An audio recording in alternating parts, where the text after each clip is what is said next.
Again, my name is John Carrigan. Our law firm addresses are there. We're located in Stewart and Vero Beach. Our firm contains 5 board-certified condominium and land planning attorneys. So that's the highest achievement for practitioners in our area. We also have 3 associates that work out of our Stewart office.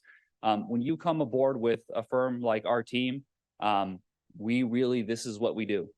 I do some other stuff for some clients on the side, but this is realistically the service of homeowner associations, condominium associations, cooperative associations, occasionally the mobile home park, just because those are really nice people and I like working with them.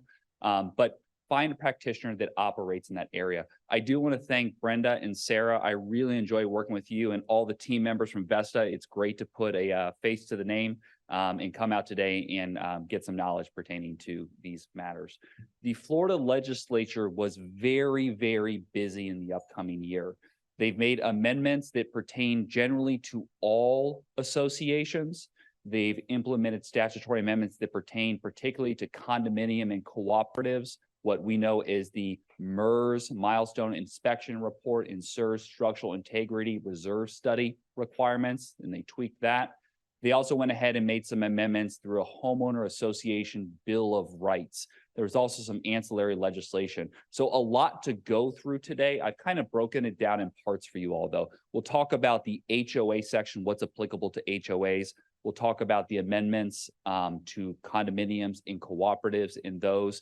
And then lastly, we'll touch on general, it applies to everyone. When you talk about insurance, when you talk about limitations periods for bringing claims, those types of matters. So as you follow along today, just note what section we're on. I've done my best to label at the very top of each slide so you can follow along.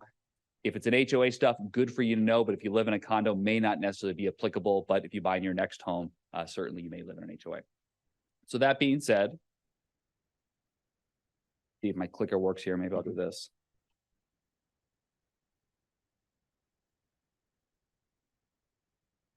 There we go.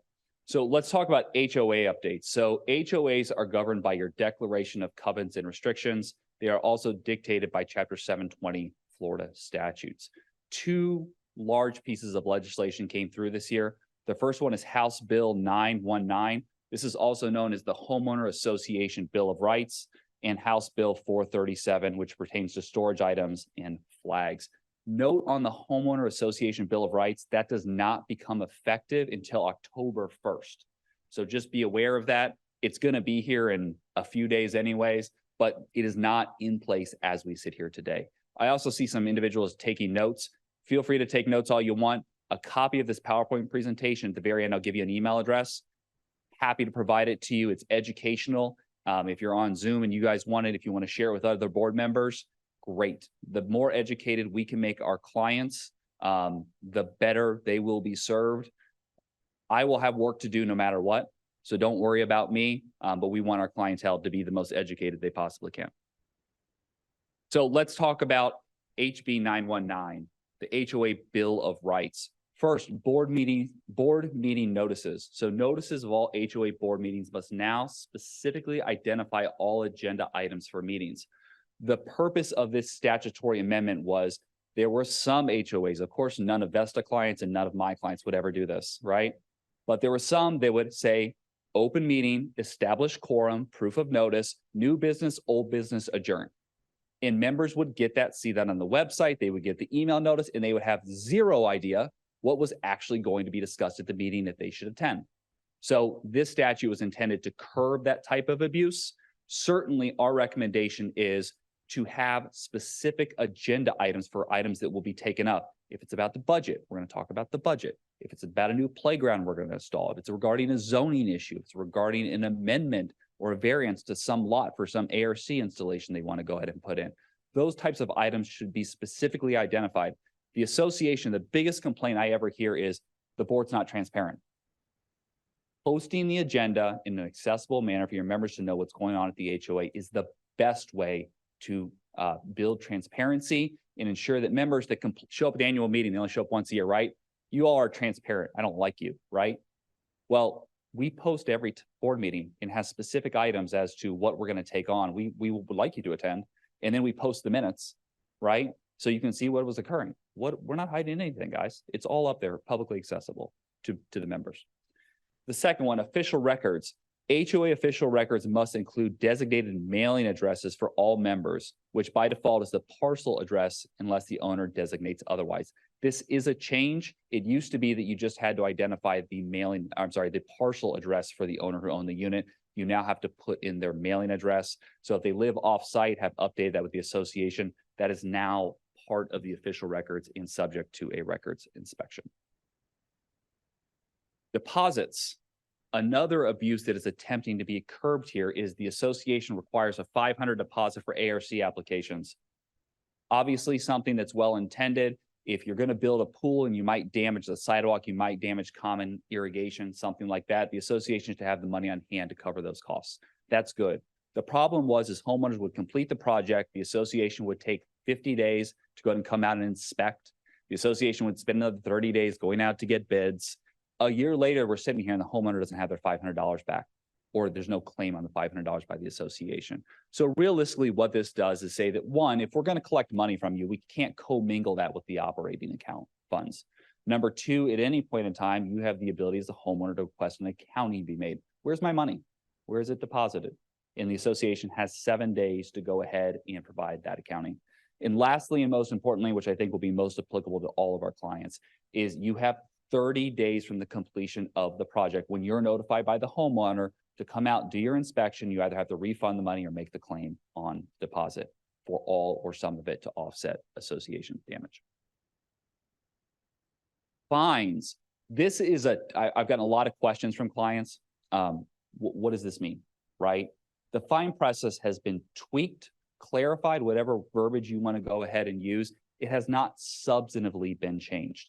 What it used to provide is after the board voted to levy the fines, that's the first step. There's levying of fines. The board votes to levy the fines. And then the fine committee, that independent committee, imposes the fine. They're essentially an appeal committee for the board of directors, right? The homeowner can appeal to the fine committee. It used to be voluntary, meaning that the association would levy the fine, the board, and send notice to the owner and say, if you want a hearing, if you want an appeal, right, you have to let us know and then we'll go ahead and set an appeal hearing. We had been recommending that for a client for years. Don't make it optional. Just have the fine committee hearing, because there's always a question of, did the homeowner get the letter? Did they timely request the meeting? We don't want to get into those complexities. I've been in fine litigation, right? We don't want to abridge of someone's due process rights. So for years, we've been recommending to clients, the board levies the fine, the letter goes, the letter says the fine has been levied by the board. We've already set a fine committee meeting. It's on this date, time, and location. You should appear if you want to say anything. And then the fine committee will render its decision. The statute now comports with what our recommendation's always been, is the fine committee hearing will always occur. In that notice that's sent out about the levying of fine, it will establish the date, time, and location of the fine committee hearing. Another tweak that they brought clarification to is a lot of boards were not a lot of boards, of course, not my clients, not Vestas clients, but boards were saying you have to come in person.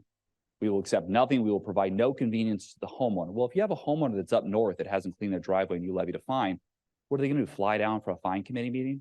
That's a little unfair. And I would never recommend that a client not afford a homeowner the ability to appear. But the statute now makes clear that you have to afford the ability to attend telephonically and through electronic means. After the shutdown from COVID, I think we all got a little more comfortable with Zoom telephonic appearances for hosting board meetings. Every board, especially when you're operating with a management company, should have the ability to set up that technology so the fine committee can allow remote appearances, now required by statute. Again, these are due process protections for the homeowner to curb abusive board practice. Not that most boards act like this. Most boards do a really, really good job of affording homeowner rights and timely processing violations. But every once in a while, you get a client or an association that is trying to subvert the intention of the statute. This statutory clarification is intended to curb that type of abuse. Crimes and kickbacks. So if you all remember, a couple years ago, criminal penalties were implemented into the Condominium Act. When you talk about kickbacks from contractors, when you talk about fraud, engaging in fraud when it pertains to elections, those have now been paralleled in the HOA statute. So it is now a misdemeanor if you are a board member and you receive kickbacks of $1,000 or less. If it's $1,000 or more, it can be a third-degree felony. Note there is still the exception that a contractor, or if you go out to lunch with the attorney, right, you can receive up to $25 in food benefits, right? So go to your Denny's, go to your Applebee's, don't go to the steakhouse. Or if you go to the steakhouse, you got to cover your own bill. Pending criminal charges, this is a big one. And the theory behind this particular amendment to the statute is that if a board member is charged with embezzlement of association funds, they should immediately be off the board, even if there is no conviction yet. So if there is pending criminal charges against officers or directors of the association for crimes of dishonesty, I gave some examples, fraud, theft, embezzlement related to the association, then they are immediately removed from office and any other person may not be appointed or elected to the board. So if the board is engaging in crimes with association matters, association funds, those officers and directors immediately off the board, even if they have not been convicted yet. Importantly, and I think this is a distinguishment that our clients need to understand, is if someone's charged with fraud with their outside business and they happen to be the board president, the statute does not apply. It has to pertain to conduct at the association, or as I like to say, when they're wearing their director or officer hat. Election fraud is now a criminal offense. I've outlined there the examples of when it is, but the answer is none of us would ever engage in anything that pertains to attempting to unlawfully influence, forge an election document, coerce, intimidate, menace, threaten, attempt bribery. If you do engage such activity now, you will be subject not only to civil action by the association for your conduct, and indemnification will not apply, but also it is now a criminal misdemeanor, which can be brought. Again, things I hope that I will never have to run into for any of my clients, but understand that it is now in the HOA and condo statute, and we go from there. All right, so that's the end of the Homeowner Association Bill of Rights. Let's talk about House Bill 437.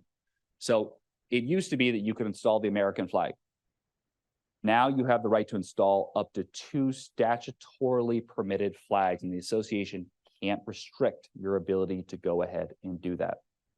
Now, the association can still dictate that you can't put your flagpole in a certain location if there is a reasonable safety issue. If you have the corner lot in an HOA and you want to install a 50-foot American flag, right, there might be a safety issue associated with that.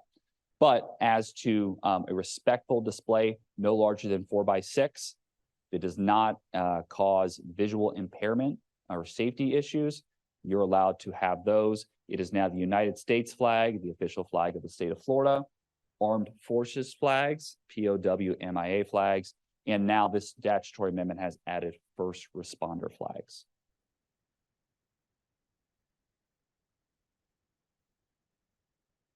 This is a big one. House Bill 437 has a provision that says the installation, display, and storage of items. And it prohibits the association from restricting parcel owners or their tenants from installing, displaying, or storing any items which are not visible, and pay attention to this, from the parcel's frontage or an adjacent parcel, regardless of any covenants or restrictions that you may have. To give some examples, they could include artificial turf, boats, flags, and recreational vehicles. So I see the applicability of this really on 2 fronts. The association begins to receive ARC applications, right, to install artificial turf in their backyard, or I want to install a putting green in my backyard. That is permissible so long as it's not visible from an adjacent lot or the frontage of the lot. The question will always be, well, what's visible, right? I don't think you can fly a drone over and say, I can see it now, right?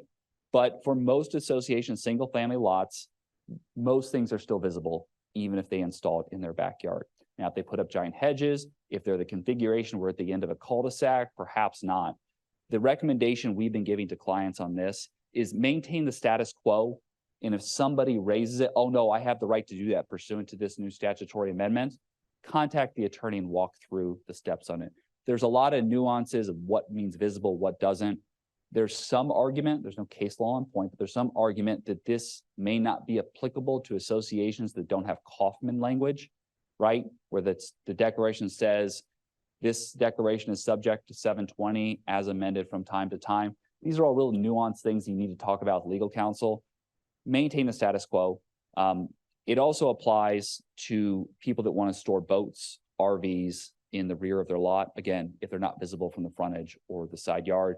Most of the clients I represent that have not acres size lots, this is, nobody's going to put a boat back there without everybody knowing about it, right? But some clients, you may have estate size lots or something like that. You may have someone with very large hedging, and have the attorney provide a case-by-case analysis on this.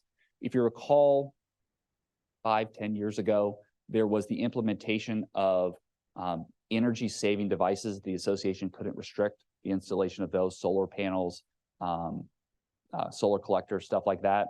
And everybody was like, oh my gosh, every house is going to have solar panels on its roof now and it's going to be ugly. Well, that really didn't come to fruition, right? What you do is you recognize that this exists in a homeowner that says, hey, I'm asserting this right. I want to install the artificial turf, and on my lot, nobody else can see that. Work with your attorney through that legal process. They may be entitled to go ahead and install it. Understand it exists. Take away that you need to talk to your counsel if the issue arises. All right, are there any questions in the audience as to HOAs? Hearing none, we'll move on. I will stick around afterwards and answer some Q&A. As long as y'all need, good time to get some free legal advice to the extent I can give it. So I encourage that. Let's talk about Sure, go ahead, Lori.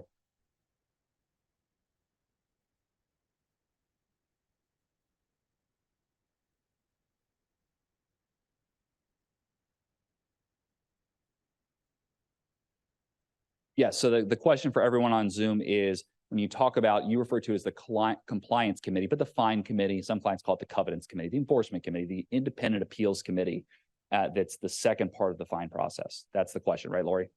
So the answer is yes. Under Chapter 617, it provides that board members and committee members can appear by electronic means or telephonically and are counted as present for purposes of a quorum and can cast a vote.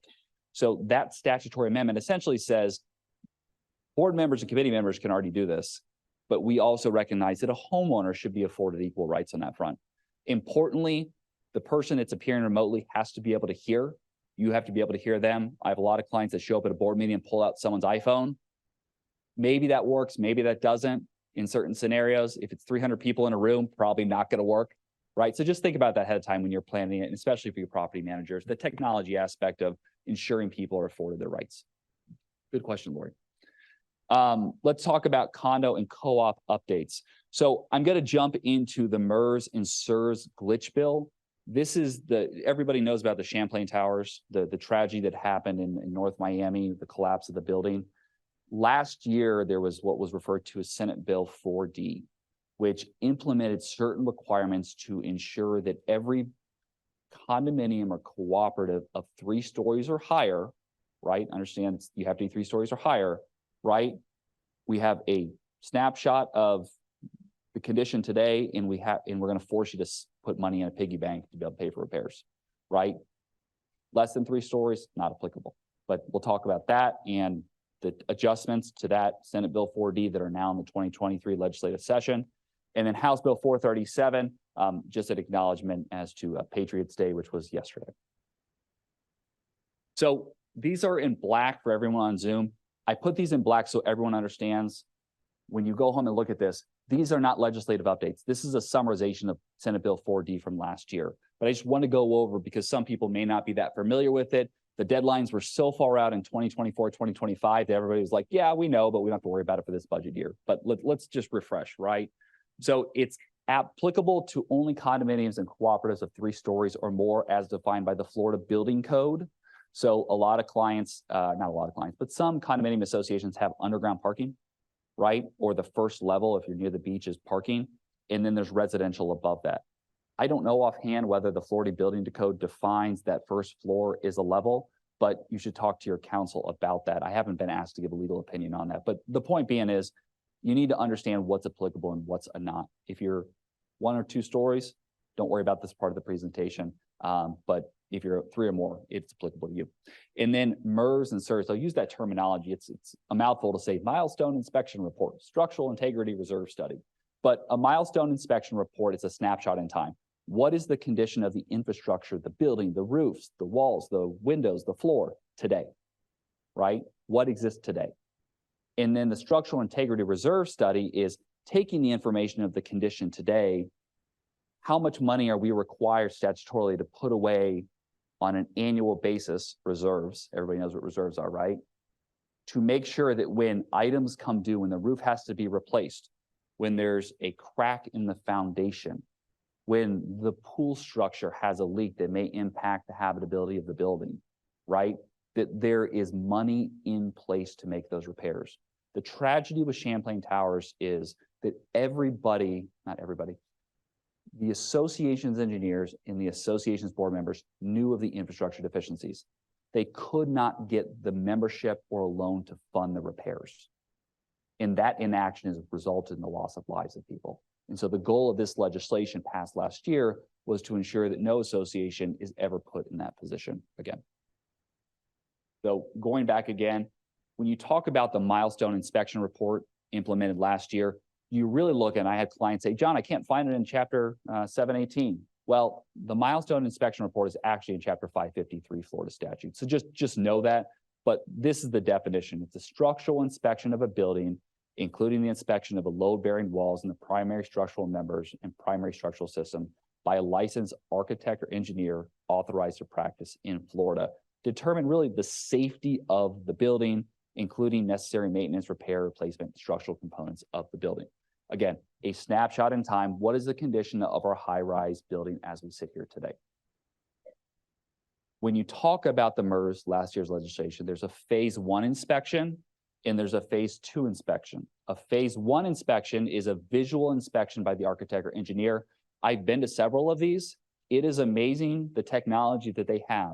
It has been everything with an engineer with a golf club going around and tapping the concrete, which their ears must be really, really tuned in, but I guess they can hear hollow points or structural deficiencies.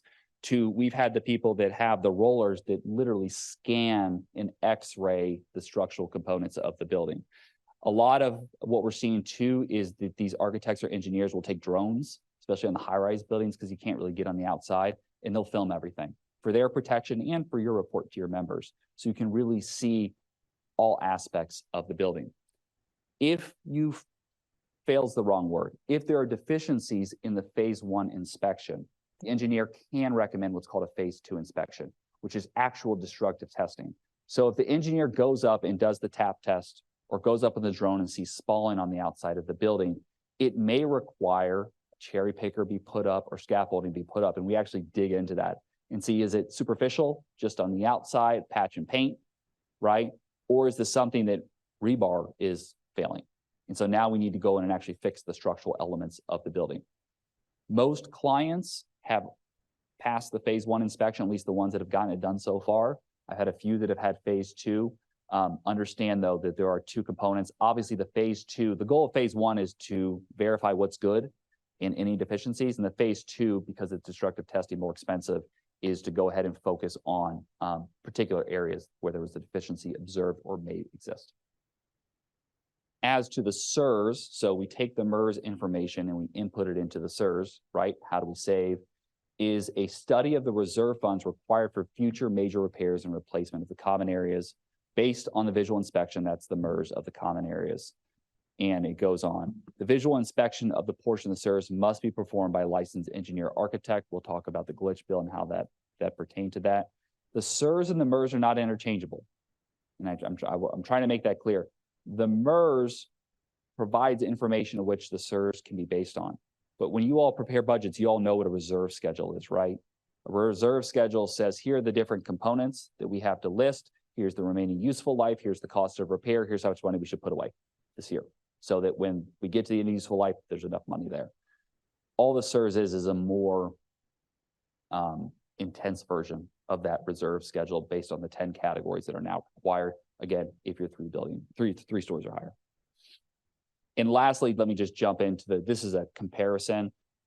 Existing mandatory reserves, and I just go over this because we're going to talk about reserves. every condominium, every cooperative on the left-hand side is required already before Senate Bill 4D to reserve for roofs, exterior painting, pavement resurfacing, and then importantly, every other item of deferred maintenance with an expense of replacement costs exceeding the $10,000, right? So if you have a pool, if you have a clubhouse, those types of items, the reason there's that kind of catch-all category is because every community is a little bit different. And communities that are built up here are different than the ones built down in Miami-Dade. And that's a recognition of that. But that's what existed. The SERS categories, there is some overlap, but it's much, much more extensive. The SERS categories will only apply if your building is 3 stories or more. Again, roofs, matches, but it also has load-bearing walls or primary structures, floor, foundation, fireproofing and fire protection, plumbing, electrical systems, waterproofing and exterior of the building, kind of the same thing as painting, but not necessarily. Windows, if it's an association maintenance responsibility, a lot of times that's a homeowner, and all the existing statutory reserve categories on the left-hand side. Just note where it says floor on there, that has been removed. We'll talk about that in the 2023 legislation, but understand that you can see it's a larger number of items that you would have to go ahead and have that would be required under the SERS category if you were 3 stories or more. Okay, so that's what existed as of last year. Let's talk about the glitch bill and what it's intended to fix. That bill came out. It did a really good job of outlining overall a structure of what the legislature intended to do. The problem is that when it's done in a special session, there's a little bit of rush, right, to go ahead and get it done because they're on a clock before they have to go and get it to the governor. So when the bill came out, there were a lot of nuances, right, that us as condo attorneys looked at and said, well, what does that mean? Or why is that undefined? Or it's a capital and it's not a lowercase. Why is that important? So Senate Bill 154 was really intended to come in and address discrepancies, bring clarity to provisions within the MERS and SERS requirement. So we'll go over several of these MERS ones, then we'll switch to the SERS. Again, if you're looking on Zoom or you're in the room, if your building's not 3 stories or more, none of this is applicable to you, but something good to know. If you are 3 stories or more, very, very important that you understand this process. So a building that is 3 stories or more in height, as determined by the Florida Building Code, that is subject whole or in part to condominium or cooperative form of ownership as residential housing, must have their inspections performed by December 31st of the year in which the building reaches 30 years of age and every 10 years thereafter. So if I was built in 2000, right, I don't have to get my MERS done until 2030, unless I'm within 3 miles of the coast, and we'll talk about that exception. But generally, if I'm a newer condominium, 3 stories or more, I just need to understand when was the date of occupancy, and then I go out 30 years from there. If I'm prior to that, there are other deadlines, and I'll jump into these. So for buildings that reach 30 years of age before July 1st of 2022, the MERS is due December 31st of 2024. So you still have 15 months to go ahead and get it done, but very, very important that you have somebody lined up for those property managers. If this is one of your clients, we need to find an architect or engineer and get on their docket. For buildings reaching 30 years of age on or after July 1st of 2022, right? So that would be 1992 to 1994. Those buildings that take their CO then in July 1st, 2022 or December 31st, 2024, the MERS is due by December 31st of 2025. This is one of those nuances that there were certain buildings that fell within that 2-year period, and we needed to define when the MERS deadline would go ahead and be. So again, if you're more than 30 years old, understand these deadlines and to ensure that you have an architect or engineer lined up if applicable to you. This third bullet point down there is that buildings located within 3 miles of the coastline, the local enforcement agency, typically the building department, will determine based on local circumstances in the proximity to salt water if a milestone inspection report will be required at the 25-year period. So if you're within 3 miles of the coast, Depending on what your local building department says, you may be required to do it within 25 years of the CO date, not the full 30 years. Previously, in the prior Senate Bill 4D, it was every condominium 3 stories or more within 3 miles of the coast was required to meet that 25-year deadline. Different parts of Florida have different exposure. There's different geographical elements. Properties on the East Coast, where you're getting the Atlantic, right, are going to deteriorate and suffer from saltwater intrusion different than things that are in the Panhandle. This is a recognition of that. So based on the jurisdiction in which you live, the property manager should be in touch with the local building department and say, hey, the statute came into effect. Our building is X number of years old. When is our deadline? And get written confirmation as it pertains to that. A local governing agency, this is a recognition that there may be circumstances that require an exception. If you want an exception, not that you don't have to do it, that you can't get it done in a timely manner, you can apply to your local governing agency, typically the building department, to extend the deadline if you can show good cause. So for example, if you lined up an engineer and the engineer says, I can get this in 2026, let me tell you, it is a great time to be an engineer in Florida, right? You are going to put your kids through college based on this statutory text. But you can't get on there for some reason. You've made a good faith effort, right? You can apply to the local building department and ask for an extension, and they now have authority. They don't have to grant it to you, but they have the authority to grant you an extension to a date certain. If the date of issuance of the building CO is not available, so we've had some clients that go back and say, well, we don't know when the date of occupancy was. We were built in the 90s, right? The records weren't great. There's a fire at the building department. Nobody really knows, right? You can rely on any documentation that indicates the best date in which there was the first date of occupancy, right? So a lot of times when you go back and look at your recorded declaration, the declaration is recorded, but nobody take occupancy for a year, 2 years while build out occurs. So go back to your local building department, put pressure on them to define when that date is, and then rely upon that. Local enforcement agencies may accept accept an inspection report prepared before the implementation of Senate Bill 4D. So before the first statute became in effect. The statute states that the inspection report prepared by a licensed engineer or an architect for a structural integrity and condition inspection of a building performed before July 1st, 2022, if the inspection report substantially complied with the statute. I don't think this will apply a lot up here. There were ordinances in Miami-Dade and Broward County that required buildings within a certain mileage of the coastline to get these reports before the implementation of this statewide requirement. This is really directed towards them. But if you did obtain some sort of structural report from an engineer or architect, and you believe it may have substantially complied with the requirements of the MERS, right? Reach out to your counsel and have them provide an opinion on that. Notably, if you did do this and you already got the report and we believe it substantially complies, you still have to mail it to the owners. So note that. And MERS may now be provided by a team of professionals with an architect or engineer acting as the registered design professional responsible in charge of all work. So what we've seen is these architects or engineers that are out there on their own, they just simply don't have the capacity to go ahead and come out there and fly the drone and do the golf club test, right? And all those other things. But they can work as part of a team so long as the engineer or the architect is the one signing off with their PE after their name at the end of the day. And lastly, local enforcement agencies must provide written notice to an association that a milestone inspection report is required. If you do receive such notice, you have 14 days after receiving it to send it to all the owners. If owners have opted in for electronic communications, right? Hey, don't mail it to me, send it via email. You can do it that way. You can also put it on the association's website in order to comply with this requirement.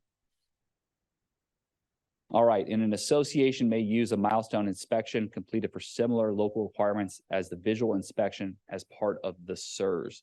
What this is a recognition that they don't parallel each other, the SIRS and the MERS, right? But the information from the milestone inspection report can be used to develop the structural integrity reserve study. And lastly, the association must send a copy of the inspector prepared summary of the inspection report to each unit owner. What this means is that once you get the report from the engineer, get it in everyone's hands and file an affidavit of mailing or an affidavit of delivery in the official record. So there's never a question of whether you met that requirement. Somebody has affirmed to that amount. An engineer or architect must provide a progress report to the local government agency within 180 days if a phase 2 is required. So not something the association would do. This is more for the engineers. But if they do a phase 1 visual inspection, right, going around and they identify 5 things and say, hey, we need to do destructive testing, right? There's an issue with components of the roof.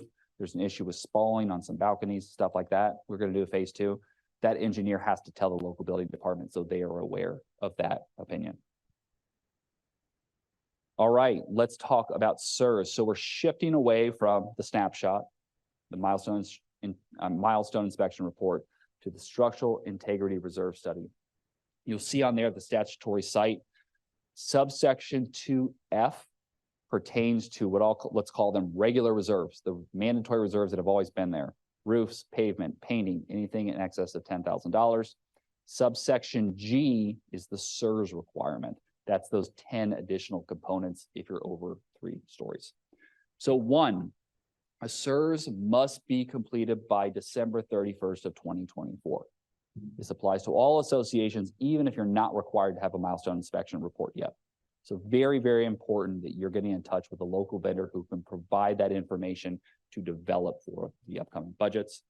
And number 2, requires the associations that are subject to SIRS to base a budget adopted on or after January 1st of 2025 on the findings and recommendations of the SIRS. What this does is it takes board discretion out of the budget analysis when it comes to SIRS requirements. You will get the report from the professional. You will comply with the report. There's no, well, we don't really think that's accurate. Nope. You have to comply with the report if the SIRS is applicable to you. Notably, it's only for budgets adopted after January 1st of 2025. So for most clients, budget season's in the fall before the budget's adopted. So understand, we're in 2023, we're doing the 2024 budget, right? You're then going to do the 2025 budget in the fall of 2024. So realistically, your first SIRS budget doesn't have to be until 2026. You can certainly, we got it in, we have the information, we're going to implement this in 2025 budget. Great idea, get the ball rolling, right? But legally, you're not required to do it so long as your 2025 budget is adopted sometime in 2024. So understand that nuance. The statute also implemented something called an alternative funding method. So in multi-condominiums where you have one big condominium overseeing a bunch of little ones, the DBPR is permitted now to implement some sort of alternative funding method. Nobody knows what that means. The DBPR has not issued any regulations. Essentially, it is the legislature saying that in some circumstances, for multi-condominium situations, the SIRS program may not fit perfectly. And so we are going to allow the administrative agency to develop something called an alternative funding method. I'm sure there'll be a lot of back and forth in Tallahassee about what that means. But right now, I don't have anything to give you other than if you're a multi-condominium, keep on the lookout for that. And lastly, provides that reserve assessments may be adjusted for inflation. One of the biggest deficiencies that I see in reserves, and I'm not a reserve specialist, just observations as a practicing attorney for 13 years, is clients prepare their reserve schedule and the roof is due in 15 years and the roof is $1 million. In 15 years, that roof is not going to be $1 million. That roof is going to be $1.3 million. Very important, it's not required, but very important to recognize that the board should give heavy consideration to when developing a reserve schedule, either normally or under the SIRS categories, that you account for inflation. Discuss in depth with the recommendation from your reserve specialist to determine whether that's an appropriate amount to account for and what that inflation would be adjusted for. Additional changes to the SIRS requirements. Limit the SIRS requirement to only residential condominiums and cooperatives. So if you operate a commercial condominium, an office building complex that's condominium form of ownership, does not apply to you. I think that's a good thing. Clarifies that 3-story building threshold for SERS report is determined by specifications within the story of the Florida Building Code. So again, I've not been asked to opine on that, but if you do have a question, if you have a situation where maybe we're 3 stories, maybe we're not, maybe we're too livable with a parking below, reach out to your legal counsel and have them provide an analysis on that. Clarifies that the SERS recommendation must include a reserve funding schedule. I think that was pretty obvious, but obviously if you're going to go out and get the information as to what we're supposed to put away, there should be a page at the very end that says, here's how much we should put away this year. So that's in the statute. And lastly, I mentioned this earlier, it removes the term floor from the list of building components that must be visually inspected for the SERS report. Notably, it did not remove balcony. So just remember that. Additional changes. It permits the visual inspection portion of the SERS report to be verified by a licensed engineer or a reserve specialist. So when you get the MERS, the milestone inspection report, architect, engineer, or their team, the SERS can be done by that architect engineer in conjunction with a reserve specialist or done solely by a reserve specialist. It does not have to be done by simply the architect or engineer. And clarifies that SERS may recommend that reserves do not need to be maintained for any item which its estimated useful life cannot be determined. So one of the big things us as practitioners we're looking at is we have a high-rise building. There's a foundation under that building. Foundation's underground. That's how foundations work. How are we supposed to determine what the remaining useful life of a foundation is if we can't even see it, right? So it's not up to the board to make that determination. It's up for the reserve specialist. So talk to them about that when you're interviewing. How do you handle foundations? How do you handle structural members, right? There's provisions within the National Reserve Specialist Association that pertains to items that have useful lives longer than 30 years. Talk to them about that, ask them those questions, and they'll walk you through that analysis. But the point being is, if they opine you have a useful life longer than that amount, you may not be required to reserve for it. And lastly, it requires reserves for deferred maintenance for the amount recommended by the SERS, including for items for which there are no ascertainable useful lives. All right, last one on SERS. Some eyes are probably glazing over. It's a lot to digest. I'm talking about it. I'm giving you examples. Take the presentation home, right? Digest it, go through it, work through that. If you're a property manager, give this presentation to your boards and say, call the attorney if you have any questions, but get it in their hands. Lastly, pre-sale disclosures. This is going to affect anybody selling their home in a high-rise condominium in the state of Florida.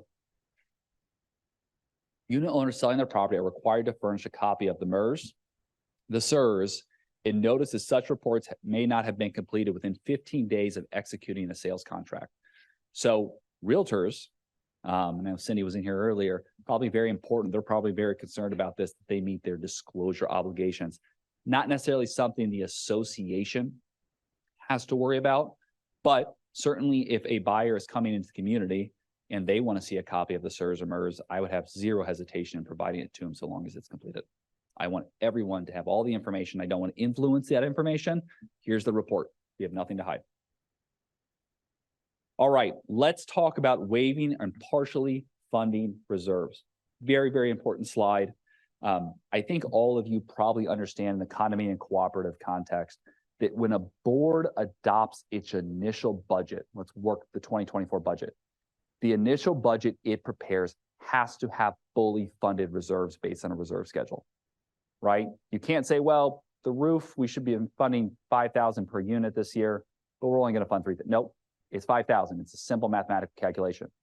The board can develop an alternative budget to say, hey, members, here's the fully funded, right, budget with the reserves. If you want to partially fund or waive reserves, i.e. lower assessments, you can authorize us to do that through a membership vote. That's the way the statutory context currently works. Okay, put aside the SERS for a second. This is just condominium associations pertaining to roofs, painting, pavement resurfacing, and items of $10,000 or more in replacement costs. So you have the main budget, and then you have the alternative budget. And it used to be that you would have, the board would adopt the budget, and then the members would be able to say, hey, we're going to have a meeting. At that meeting, a quorum of the members must appear. Typically in a condo, it's 50%, but check your bylaws. right? And if a majority of those present at that meeting say, we want the partially funded reserves, right? We don't want to put all the money away, we'll put some, or we want to completely waive reserves. We don't want to save any money this year, right? Typically in condominiums that where it's like everybody's 90, they're like, I'm not going to be here next week, so why am I going to put money away for that, right? That is an option that existed. What that provides now is for those regular reserve categories that it's not a majority of those members at a meeting at which a quorum is present, right? It is a majority of the entire membership. That is a huge change. Let me walk you through an example. We have an association that has 100 members. If the quorum requirements in the statutes are 50%, then we need to have 50 owners present to establish a quorum, step one. Then a majority of those members present have to go ahead and vote in favor of partially funding or waiving reserves, 26. So the association could partially fund or waive reserves in that example with only 26 people saying, great, let's do it, okay? As of the implementation of this statute, so going into the 2024 budget, you now have to have 51 people say we want to waive reserves. So that is a huge change for condominium associations. So that is every association, every condominium association, 3 stories, less than 3 stories, doesn't matter. If you're in a condominium association with 3 stories or more, you cannot waive anything in the SERS requirement. So when you talk about roof, you talk about foundation, you talk about windows, you talk about water, waterproofing, you talk about fire suppression, items like that. You can't waive those. There's no option to waive them. You have to say for that. However, for items that are not on the SERS list, but are on the regular list, I'll give an example, pavement, right? You actually can. So it's very nuanced, right? I'm trying to give you all examples of this, but what we're saying is if it's on the SERS list, subsection 2G, you're fully funding. Doesn't matter, that's what we're doing for that budget. If it's one of the other items, pavement and painting essentially, right? Or any other deferred maintenance items that's not on the SERS list, then you guys can still partially fund or waive. My recommendation to every association is don't partially fund or waive. I know it's a great sales pitch for board members to say, hey, I'm saving you money. I'm keeping assessments the same, or we're not going up as everyone else, right? But what happens is that's great politically for that current board. And in 3 years, when the roof comes due, or we have to do concrete restoration work, there's not going to be enough money there. And now we're levying a $5,000 special assessment against everyone. I don't like that. I can tell you that lenders that we're seeing, and I'm not a lender attorney, but we're seeing it, clients are contacting saying, hey, these lenders want to see a copy of our reserve schedule. They want to see that reserves are funded, right? It's good because the money will be there. It's good because it'll ensure the homes remain marketable. Rarely should there be a situation where you're not fully funding reserves. It's a rainy day fund. It's good for it to go ahead and be there. Understand that legally you are allowed to do it in some circumstances, but again, my presentation day, please take away, I do not recommend it. All right, last things touching on the Senate bill, access to records. It previously provided, and this has nothing to do with SERS or MERS, this is all condominiums, that when somebody made an official records request, I want to see copies of the audits. I want to see everybody's account balance, right? You have 10 business days to go ahead and provide access. It used to be that it could be the homeowner or, underline, their authorized representative. So what some associations were doing was, well, your authorized representative can come in, or you as the owner can come in, but not both of you. I don't think that was the intent of the statute. They've clarified that. If you want to bring your attorney to a records inspection as your authorized representative, y'all are both welcome. The association has nothing to hide. Records requests are never fun, right? Because it requires extra work that you normally wouldn't have to do, but you need to allow the homeowner and their authorized representatives to be there. And lastly, this big one under 2F2, this is the 115% rule in how it now pertains due to insurance premium increases. So there is a provision under 718 that says that a board, if it adopts an operating budget in excess of 115% of the prior year, so not reserves, just the operating, right? That the membership can, by a process, put forward a substitute budget. And essentially, it's a control on a rogue board. It says, we're just going to raise assessments because we want to raise assessments, right? And so that doesn't mean the board budget doesn't go into effect. But what it means that if you go above 115% of the prior operating year budget, you could face a membership challenge.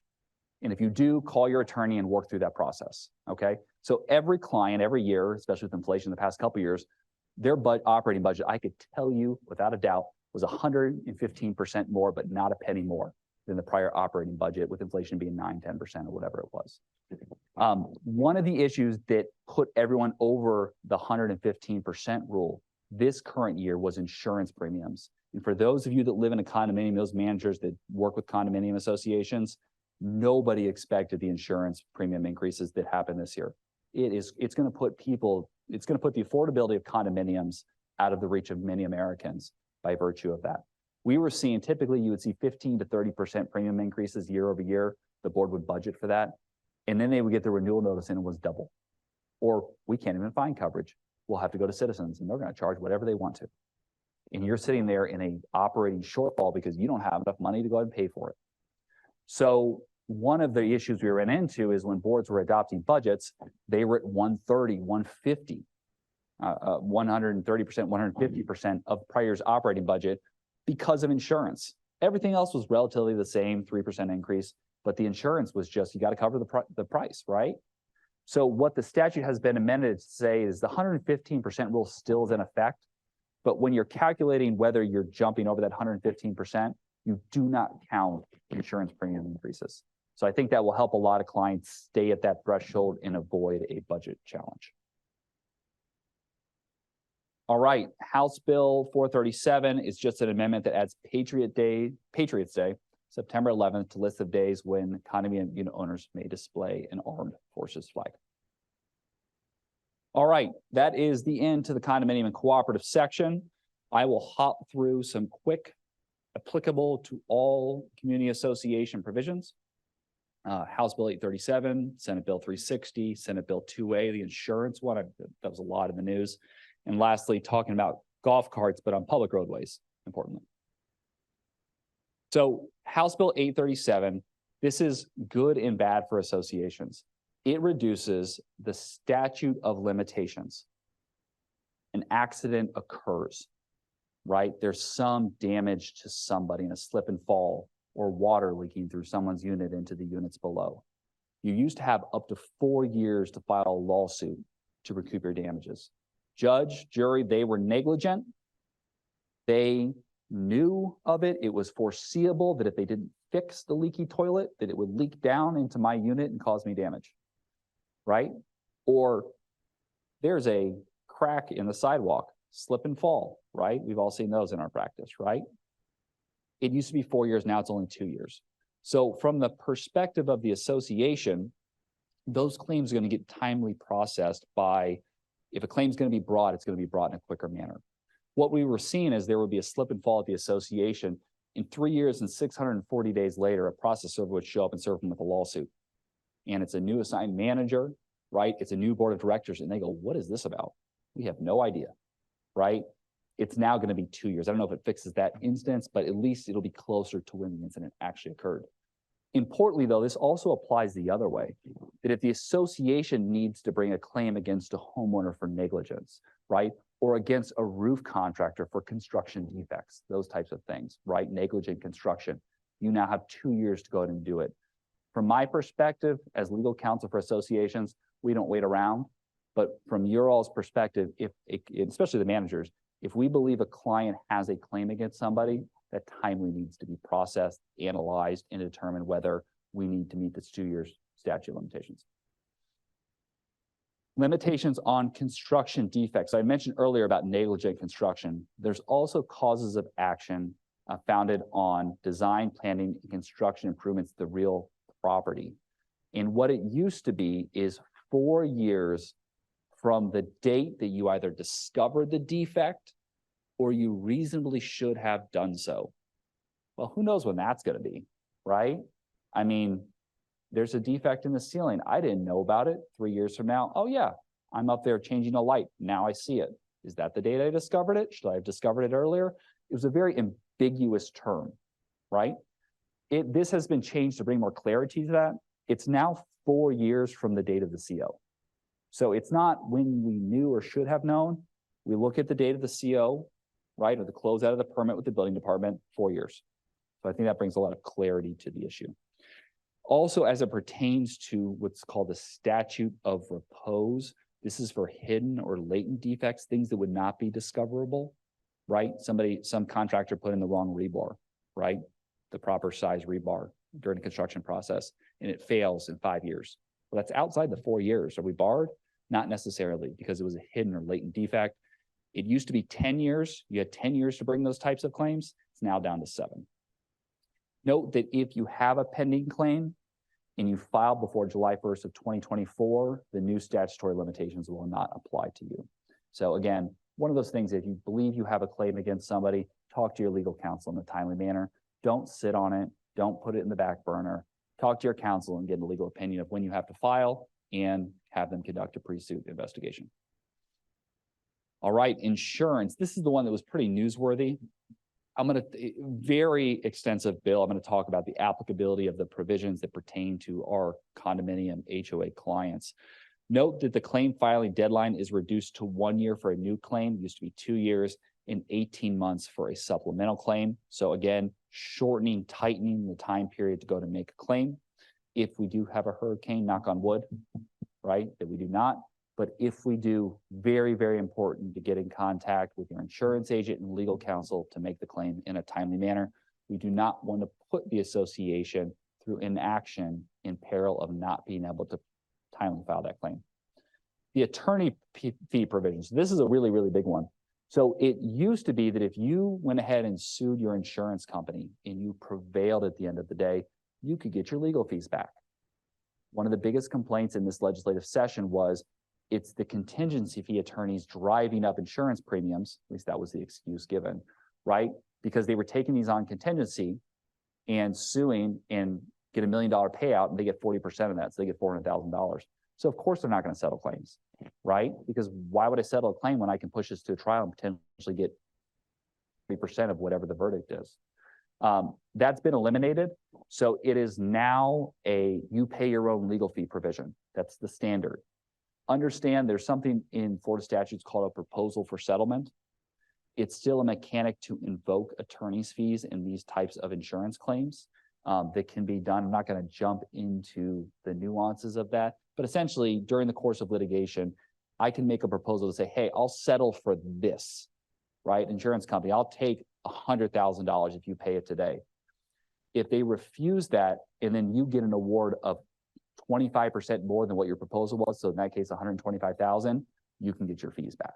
So there's still a way to go ahead and do it, but it is more difficult, and it's about the timing of when that proposal is made and the amount of the proposal. And lastly, understand that for flood insurance, this is only for citizens' property insurance policies, not for anybody else. They do have the ability to require you to obtain flood insurance as a condition of getting coverage. Not mandated, but if you do go with citizens, always the question to ask is, under this policy, am I required to maintain flood insurance? Mandatory arbitration provisions.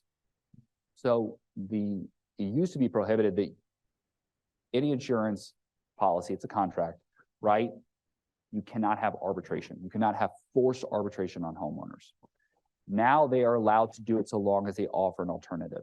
So if I have policy A, and policy A is $100,000 premium per year, and it has an arbitration provision, I can have that. That provision can be in there, meaning I don't get to go to court. I dispute the amount. We go to a private arbitration. It's much like, it's not even real court, right? There's no jury. It's a privately hired arbitrator to decide how much I'm going to get. But if they do that, if they have that provision in there and can force that on you, then they have to offer an alternative policy with the same coverage. but the one with the binding arbitration can be cheaper. They can give you a policy discount to incentivize you to buy the one with the arbitration provision. I don't point this out so much because I'm concerned about the arbitration provisions, but what I am concerned is when you get that premium renewal, it's typically like 30 days before, right? We'll offer you coverage, and the board is in a frantic panic to obtain coverage. And if you can obtain coverage, and at what price you can obtain coverage. And a lot of times, nobody's looking at the details in these policies, right? It's the cheapest one. They're the only people that will offer it. I guess we'll go with them. My fear is that clients will not say, hey, does this have an arbitration provision? Maybe it's okay. Maybe you do the business analysis to say, yeah, that's fine. We'll accept a lower premium knowing that if we have to process a claim, we're going to be stuck with this result. That's a business decision on the board. But what you don't want to do is take the cheapest policy and not know that. So questions to ask your insurance agent. That's my recommendation in all this is it's not about here's the premium, that's your only option. Get on the phone with the insurance agent, have them come down to the association, explain the policies that they're offering and what the individual policies go ahead and cover. All right, last one, golf carts on public roadways. If you live in a condominium, typically those are private roadways. Maybe there's an exception. If you live in an HOA, it's kind of a mix and match, right? Sometimes it's a public roadway. The city, the county takes care of your roadway in your community, and sometimes it's a private roadway. This only applies to public roadways. So private roadways, don't worry about it. But essentially, this bill changes the law from permitting golf cart operator to be someone who's at least 14 to now requiring, essentially upping the age, that they have to go ahead and be 18 years of age or older with a valid government form of ID, or by someone, if you're under 18 years of age, that has a valid driver's license permit or driver's license. So essentially, golf carts on public roadways, 16 years of age or older at this point in time. I don't have any 15-year-old kids, but I think you can get it at 15 and a half if you have a permit. So I guess you could go ahead and proceed with that. Golf carts may only be driven on public roadways or roadways maintained by the Water Controls District that have been designated for golf cart use. So just understand that nuance. We are having many clients that have private roadways. You can adopt, right, restrictions regarding golf cart use. You can require the licensure is the wrong word, the registration of golf carts. You can require that golf carts have proof of insurance. So if they do damage property or God forbid hit somebody, right, that you guys know that they have proper insurance in place to go ahead and cover that kind of liability. And for many clients, the response we used to get, well, 14-year-olds allowed to drive it pursuant to statute. So you can't say my 14-year-old can't drive my golf cart. Now you can. Now you can up it to match the statutory language. So with that being said, you can email my assistant, Madeline Jones, mmj@reblawpa.com if you'd like a copy of this. Thank you for attending. Thank you, Brenda. Thank you, Sarah. Thank you to your whole vested team. I really appreciate the opportunity to be here. I do want to say one last thing. As a board member, you have the opportunity to obtain educational courses provided by my office and a lot of other law firms that provide and are DBPR provider of educational courses. Basics of being a board member, nuts and bolts of an effective board member operation. Keep a lookout for those types of things. That is free sessions where you get to sit there and an attorney who charges X number of dollars per hour and learn, one, and number two, ask a little Q&A after the fact. That is invaluable to your education as a board member. I encourage education. The clients that I get the least calls from are the ones that attend these meetings, and maybe once or twice a year they call me and say, hey, we got an issue, right? They know how to put out fires, they know how to work with management. It's the clients that say, I'm a board member, but I don't have time to attend the classes, right? That's the ones that, oops, we made a boo-boo, John. And now the small issue of penny wise, a dollar foolish, they're now the dollar foolish part. So thank you very much for your time. Thank you, Brenda, and I appreciate it.